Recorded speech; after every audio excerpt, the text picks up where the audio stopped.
Hey everybody. Okay, so we have got just a quick thrift haul highlights video for you again.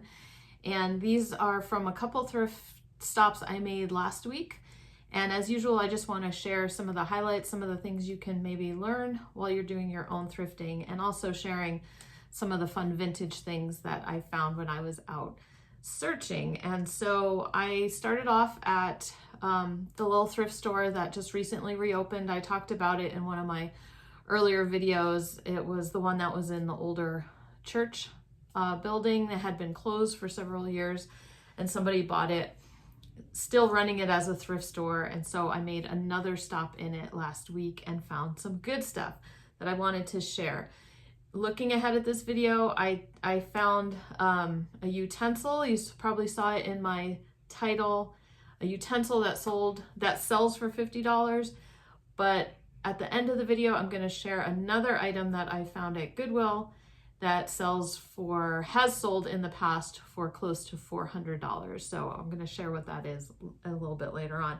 But first off, at that little thrift store, I picked up a couple mugs. You know me, I love my mugs. It was $4 for the pair, and they have no markings or anything like that. These are called footed mugs or pedestal mugs. They're a very thick ceramic, so like diner style, or I could use restaurant wear. So that's the kind of china that's involved here. I haven't done any research. I haven't done like a Google lens or anything like that to see if, I can match it up to any particular maker like Hall or somebody like that. I don't think it is. But they're just such a pretty color, right? Nice sunny yellow color, and other people love restaurant wear, so we're gonna shoot for that. I'll probably sell them together as a pair. The other mug I picked up there, and I'm not sure exactly what she charged me. It's one of those thrift stores, like some stuff is priced and some stuff isn't, and she just kind of does this running tally in her head. And so at the end, everything I got was about $21. And so I don't know the breakdown specifically of this, but we have this cute little mug. I love that bamboo style handle. It's got a hummingbird, which is popular. It's got flowers. I think those are fuchsia. And I do have another hummingbird fuchsia mug listed in my Ruby Lane shop. Hasn't sold yet, but it was just a different style than this. So let's just see how that one does. I'll probably just shoot for, $10 to $15 on that one. So also in that store, I looked at the ties, and there were quite a few vintage ties, and I debated on this one. It's not quite the style that I've talked about in my vintage tie videos. It is square end, which is nice, but it's definitely a skinny tie. It's not a square end knit tie from the 80s that sell really easily. It's a 50s skinny tie. You can see the label there. I just love the label. But anyway, it is called Trim Shape by Cavalier of Louisville. It says locked in construction. So when I do a search, there's really no solds in the last 90 days for this brand or anything. I did like the fact that the polka dot they're metallic. So it's kind of like silver and red, little metallic polka dots on there. Plus the pattern in the fabric as well is interesting. So we're gonna give that a go. I don't think it'll be the fastest selling tie that I've ever had, but hopefully someone will want that at some point. Couldn't resist looking through the ties. I did pick up a couple pieces of clothing as I went through. I didn't look at all the clothing that day at the shop, but I picked this shirt up, just trying to find, oh, here we go. I'm like, I can't find the printing. It's really hard to read, so we'll see if you can even see it. Okay, I think if I put something behind it, you might be able to see. It says Icebreaker Merino. So that's a brand to keep an eye out for. It's merino wool. Icebreaker is really good. Does better than Smart Wool, I believe. I didn't find any holes or anything like that in it. And it's a button shirt. We believe it's men's. I think we figured out the buttons were on the side that they should be on for men's shirts. So we're good with that. And the other thing I picked up there was this sweater, and the brand is Peruvian Connection. So I think I mentioned this brand before in a What Sold, because I sold a dress by Peruvian Connection. It was one of the first times I had found the brand. Now, this sweater is made out of alpaca wool, which is what the Peruvian Connection clothing is usually known for. The dress I sold was just cotton, right? So it didn't, you know, people weren't hunting it down. And that was the dress I ended up having a problem. The buyer didn't think it was long enough, or told me it shrunk or something crazy like that. So anyway, I saw this and I said, oh, it's actually alpaca wool. I think that'll do better. So all it has is some pilling issues, and I'll just de-pill it, and then I'll try to get that listed pretty quickly. Okay, so on to the utensils. I ended up poking through the utensils, and I picked up this little jar opener. I have not even researched it yet, so I'm sorry about that. But it's just it's got some advertising on it, which kind of was more interesting to me. But it's adjustable, and then you can open jars with it. So honestly, have no idea the value of that. I picked up a spatula because, as I talked about in the utensils video, vintage spatulas are the way to go. People love them. They don't make them like they used to.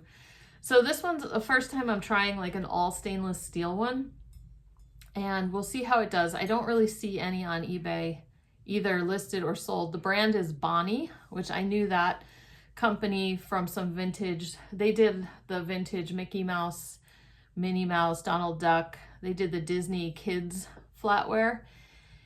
And so it's made in Japan, stainless steel. Anyway, so I know it's vintage. We're gonna give that a go. I think, you know, some of the Bonnie spatulas with that are either nylon or even just with plastic handles have sold for like $25. So I'd be happy if we can match that. And then this is the little utensil that I want to talk about, because I believe I definitely talked about this in my utensil video as something to keep a lookout for. It is a garlic press, and the brand is Xylus. And for whatever reason, and then it says Susie, S-U-S-I, Susie, and it's made in Switzerland. So for whatever reason, this little garlic press sells for $50. And I think we have sold it one other time, but I checked comps as well, and I was like, yep, it's still doing pretty good. So we're gonna get that listed. Okay, so I wanted to do just a little bit of a clarification. I'm popping in here while I'm editing, looking at comps a little bit closer. So the range, there's quite a big range if you look at comps or solds for that garlic press. New in package, $100, $70. Someone sold a used one for $60, and then it kind of goes down from there. So like 35, like 50, 35, 25. And then some people are just selling them for like $12 or something like that. Just maybe not realizing or not having looked at their comps.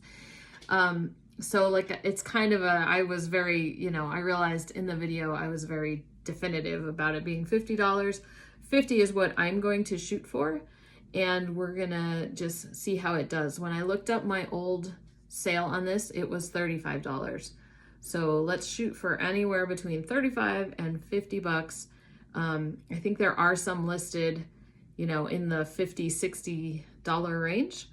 And we're gonna put ours up there and just see what happens with it. Mine's in really good condition, but you never know. Thanks. So I believe that was everything from that store. I did stop at Goodwill. I think it was a different day, and I picked up a few vintage things that I wanted to share.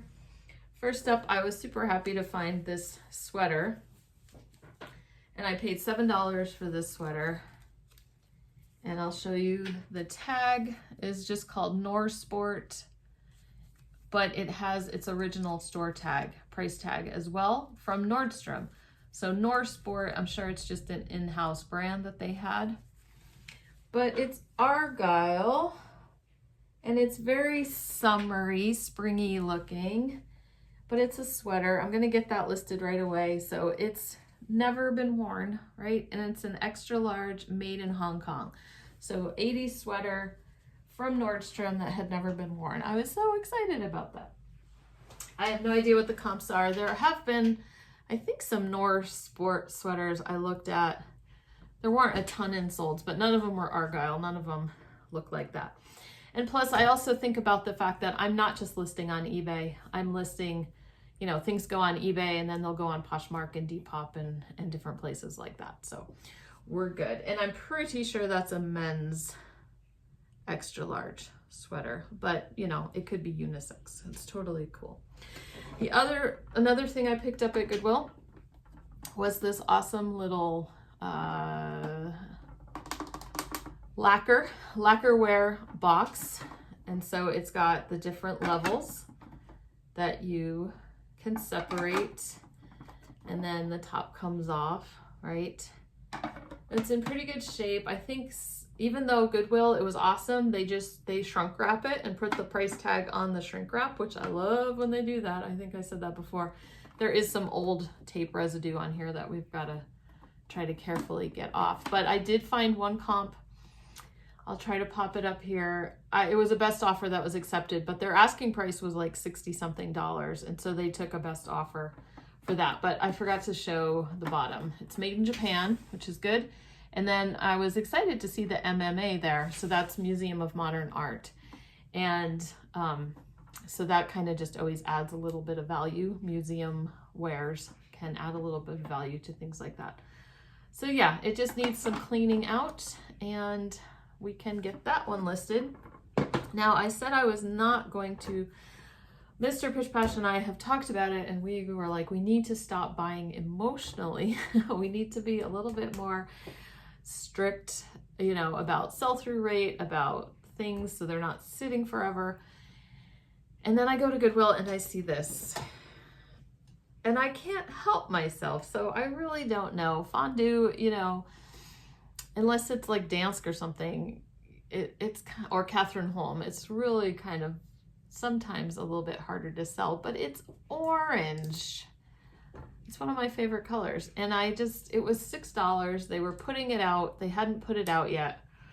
So I grabbed it off that cart. The lady was putting things out and I just could not resist. You know, it doesn't have the little cup here that you would put the thing in, but I think you can just get those somewhere. And then Mr. Pish Posh reminded me that we have several sets of Fondue Forks around that are not selling. They used to sell. I used to be able to sell Fondue Fork sets in my Etsy shop, but we can put a set with this and list it all together.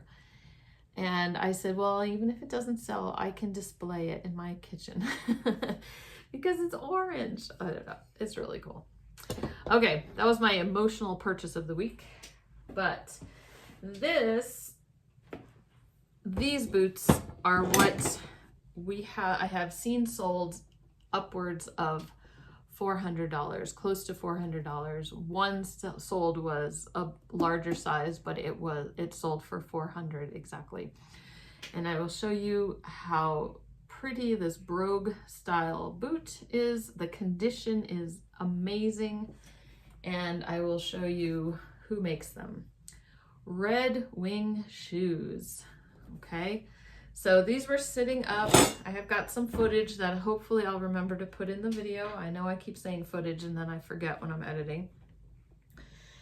Anyway, these are listed, so my price tag is missing, but I paid $50 for these boots at Goodwill. It was one of those days I wish I had a coupon, but I didn't have a coupon. And I said, you know what? Red Wing boots, $50. Let me think about this. I went and did a quick search on my phone because I'm thinking $150, $200, $50 would still be worth it to me. And the condition was so good. So I then figured out that there would be a number, you know, that on the tongue, there'd be a number of the style. And there is, it's 8126. Okay, so then I was able to search a little bit deeper, 8126, and then I saw sold at like $3.84 or something like that. And I was just like, oh, okay, I'm definitely going to get these. So they're made in the USA. I don't know if that definitely means they're vintage. I'm not sure if Red Wings were made in the USA a lot longer than other things. But like I said, I don't think anyone has ever worn these at all. And so it was kind of a no-brainer purchase. So would you have picked those up for 50 bucks? I asked on, I think I put it on Instagram. Yeah, put it on Instagram, I think. And I was just like, would you have paid this? You know, would you have paid $50 for these boots? And then my next story, I showed the comp and I said, oh, I'm glad I did. So it's funny because some people would answer before they found out how valuable they were. So I had some people who were like, no way, I'd never pay 50 bucks. You know, they were upset that Goodwill was charging that much. And, you know, and then they saw my next slide that said, well, I'm glad I did because these are worth $350 to $400. And they were like, oh, that's awesome. And then one lady commented that she would have picked them up because she used to work at Red Wing and she knew how, like, this was a limited edition, you know, she knew it was like super popular. It's a very like steampunk, not steampunk, what's the word I'm trying to think of? Rockabilly style, right? And so she knew it was very desirable. She knew it was, a limited edition, and she's like, oh yeah, I would have paid $50. She's like, those are in good shape. And so I felt better about that. So they are listed. They have a bunch of watchers. I think we've sent out some 10% offers, so it's just kind of a matter of time. You know, they're not the biggest size. I think they're just a 9. Yeah, I think they're just a men's 9. So it is going to take, you know, we need to have the right buyer for those, but I was super excited about that. Anyway, we are going to, I'm not sure how to end this video. Anyway, I think that's all. Oh no, I found one more thing. You guys just bear with me. You're so patient. I love that. Okay, I did find this at Goodwill as well. I don't think it's vintage, but it was $2 and it's from Pier 1 and peacocks, and people love peacocks. And you know, I can probably sell it for like $20, but I did a picture frame video, and so I always look at picture frames now. Anyway, I will talk to you guys later on this week.